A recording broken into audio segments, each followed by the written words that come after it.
Welcome to the base academy. आज हम बहुत ही एक बेसिक टॉपिक के साथ आपके सामने हाजिर हुए हैं। आज हम थर्मोडायनामिक्स का एक बड़ा बेसिक क्वेश्चन डिस्कस करेंगे और वो क्वेश्चन है why heat always flow from hot body to cold body. तो ये तो हमें पता है कि हीट हमेशा एक हॉट बॉडी से कोल्ड बॉडी की तरफ ही मूव करती है, यानी कि हीट हमेशा एक हाई टेम्परेचर ऑब्जेक्ट से एक लो टेम्परेचर ऑब्जेक्ट की तरफ मूव करती है। लेकिन वो ऐसा क्यों होता है, इसके पीछे कौन सा लॉ है, कौन सा एब्सोल्यूट लॉ है इसके पीछे, इसको आज हम डिस्कस करेंगे। लेकिन उससे पहले हम ये जानने की कोशिश करेंगे कि हीट क्या है। तो पहले हमें बताना चाहिए what is heat. 19th century के मिड तक साइंटिस्ट का यह ख्याल था कि हीट एक किस्म का फ्लूइड है, जैसे गैस एक फ्लूइड है, जैसे पानी एक फ्लूइड है। उनका ख्याल था कि हीट भी एक ऐसा फ्लूइड है और इस फ्लूइड का नाम उन्होंने कैलोरिक फ्लूइड रखा। उस जमाने में सदी कार्नेट जैसे बड़े साइंसदान इस नजरिए के हामी थे, लेकिन बाद में यह नजरिया गलत साबित हो गया। तो फिर हीट क्या है, इसको सबसे पहले अंडरस्टैंड किया जेम्स मैक्सवेल और लुडविग बोल्ट्जमैन ने। उन्होंने कहा कि हीट किसी किस्म का कोई फ्लूइड नहीं है, जैसा कि पहले साइंसदान सोचते थे कि जो हीट है वो एक फ्लूइड है और अगर कोई चीज़ गर्म होती है, हॉट होती है, तो उसमें वो फ्लूइड ज़्यादा मिकदार में होता है और अगर उसके मुकाबले में किसी का टेम्परेचर कम है तो उसमें ये फ्लूइड कम मिकदार में होता है। लेकिन लुडविग बोल्ट्जमैन और जेम्स मैक्सवेल ने कहा कि हीट कोई फ्लूइड नहीं होता, बल्कि हीट जो है ये बहुत ही सिंपल आइडिया है, बहुत ही सिंपल कॉन्सेप्ट है। तो हीट क्या है, उन्होंने हीट का जो थ्योरी या हीट का जो उन्होंने अंडरस्टैंड किया उस वक्त हीट को, तो उन्होंने कहा कि जी हीट जो है it is simply agitation of molecules.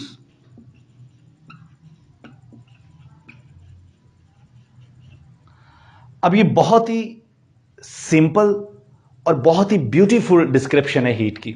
Heat is a form of energy और हीट क्या है, सिंपली एजिटेशन ऑफ मॉलिक्यूल्स, यानी कि किसी सब्सटेंस में उस सब्सटेंस के एटम्स और मॉलिक्यूल्स अगर क्विकली मूव कर रहे हैं, अगर वो ज्यादा एजिटेट कर रहे हैं, उनके मोशन बहुत ही तेज है, वो क्विक मूव कर रहे हैं, तो वो सब्सटेंस हॉट है। और उसके मुकाबले में अगर कोई सब्सटेंस में मॉलिक्यूल्स क्विकली मूव नहीं कर रहे, उनके मोशंस बहुत स्लो हैं, तो इट मीन्स कि वो सब्सटेंस कोल्ड है।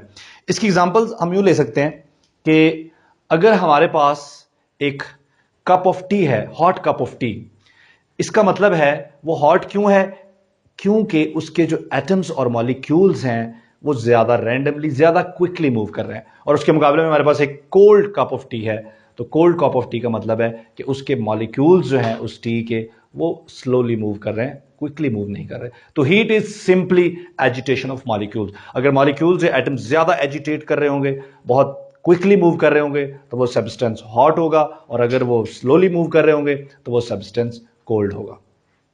तो ये तो हमें पता चल गया कि जी हीट क्या है। अब हम आते हैं अपने बेसिक क्वेश्चन की तरफ कि हीट हमेशा हाई टेम्परेचर बॉडी से लो टेम्परेचर बॉडी की तरफ ही क्यों जाती है, इसके रिवर्स क्यों नहीं होता।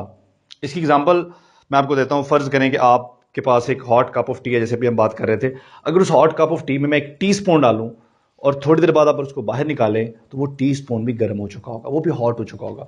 इसी तरह गर्मियों की एक दोपहर अगर आप बाहर धूप में जाके खड़े हो जाएं, तो थोड़ी देर बाद आप फील करेंगे कि आपका जो बॉडी टेम्परेचर है वो बढ़ गया है। तो एक्चुअली क्या होता है कि हीट हमेशा हॉट ऑब्जेक्ट से कोल्ड ऑब्जेक्ट की तरफ मूव करती है। अभी हम देखते हैं कि क्यों मूव करती है।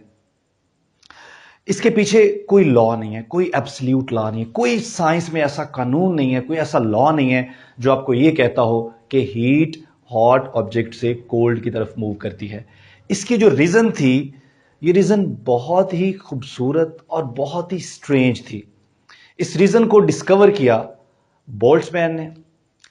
और उस जमाने में जो फिजिक्स की नेचर थी वो बहुत ही डिटर्मिनिस्टिक थी। न्यूटोनियन मैकेनिक्स का दौर था और फिजिक्स की नेचर डिटर्मिनिस्टिक थी। तो जो बात लुडविग बोल्ट्जमैन को समझ आई वो बहुत ही हैरानकुन, बहुत ही अजीब थी, लेकिन बहुत सिंपल और बहुत खूबसूरत थी। वो बात क्या थी, उसने कहा कि हीट जो है ये हमेशा हॉट सब्सटेंस से कोल्ड सब्सटेंस की तरफ मूव करती है। ऐसा किसी कानून की वजह से नहीं होता, बल्कि ऐसा किस वजह से होता है, ऐसा होता है just by chance. This is very strange. ऐसा बाय चांस होता है। अब इस बाय चांस को अगर हम साइंस की जुबान में कहें तो हम इसे कहेंगे प्रोबेबिलिटी। उसका यह ख्याल था कि जब एक हॉट सब्सटेंस और एक कोल्ड सब्सटेंस इन कांटेक्ट आते हैं तो जो हॉट सब्सटेंस के मॉलिक्यूल्स होते हैं वो कोलिजन करते हैं कोल्ड सब्सटेंस के मॉलिक्यूल्स के साथ। इस कोलिजन के नतीजे में जो हॉट सब्सटेंस के मॉलिक्यूल्स होते हैं, चूंकि उनमें एनर्जी ज्यादा होती है, ठीक है, वो अपनी एनर्जी का कुछ पोर्शन जो कोल्ड सब्सटेंस के मॉलिक्यूल्स हैं जिनमें एनर्जी कम होती है उनको ट्रांसफर कर देते हैं। अब ज्यादा प्रोबेबिलिटी, ज्यादा चांस, ज्यादा प्रोबेबिलिटी ये होती है कि जो हॉट सब्सटेंस के मॉलिक्यूल हैं, चूंकि उनमें एनर्जी ज्यादा होती है, जब वो कोलिजन करेंगे तो वो एनर्जी ट्रांसफर करेंगे कम एनर्जी वाले मॉलिक्यूल्स को। इसका चांस ज्यादा होता है। This is more probable. इसके मुकाबले में जो कम एनर्जी वाले मॉलिक्यूल्स हैं उनका ज्यादा एनर्जी वाले मॉलिक्यूल्स को एनर्जी ट्रांसफर करना, दिस इज लेस प्रोबेबल। और ऐसा बिल्कुल नहीं होता। यही वजह है कि हीट कोल्ड सब्सटेंस से हॉट की तरफ मूव नहीं करती, बल्कि हमेशा हॉट से कोल्ड की तरफ मूव करती है। और this is just due to probability. अब इस आइडिया को, ये आइडिया चूंकि उस जमाने में बिल्कुल एक, जैसे कि आपने बात की है कि उस जमाने में फिजिक्स की नेचर डिटर्मिनिस्टिक थी, क्योंकि न्यूटोनियन मैकेनिक्स का दौर चल रहा था। तो साइंटिस्ट ने इस बात को, इस ख्याल को बिल्कुल फॉल्स करार दिया और उस बात पे किसी ने यकीन नहीं किया कि ऐसा कैसे हो सकता है कि बगैर किसी लॉ के heat by chance hot substance से कोल्ड की तरफ ट्रांसफर हो जाए, और वो बाय चांस कोल्ड से हॉट की तरफ क्यों नहीं होती फिर। तो खैर इस आइडिया को उस जमाने में एक्सेप्ट नहीं किया गया। ये एक बहुत ही ग्रेट आइडिया था साइंस में, लेकिन लुडविग बोल्ट्जमैन के जो ये आइडियाज थे उनको उसकी लाइफ में एप्रिशिएट नहीं किया गया। हमेशा उसको एक ऑपोजिशन का, एक मुखालफत का सामना करना पड़ा। नतीजा क्या हुआ?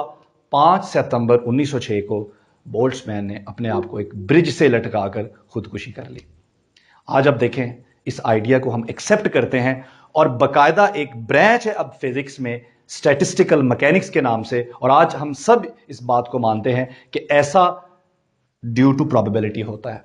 ये ड्यू टू एनी लॉ नहीं होता, this is due to probability. तो आज हम उसको अप्रिशिएट करते हैं, लेकिन उसकी लाइफ में हमने उसके आइडियाज को अप्रिशिएट नहीं किया जो यकीनन ग्राउंड ब्रेकिंग आइडियाज थे उस जमाने में। तो आई होप कि आपको समझ आ गया होगा कि why heat always travel from a hot body to cold body. अगर आपको ये वीडियो पसंद आई है तो आप इस वीडियो को लाइक करें, इसको शेयर भी करें और हमारे चैनल को सब्सक्राइब करें ताकि इस तरह की मजीद इंफॉर्मेटिव वीडियोस आप तक पहुंच सके। Thank you.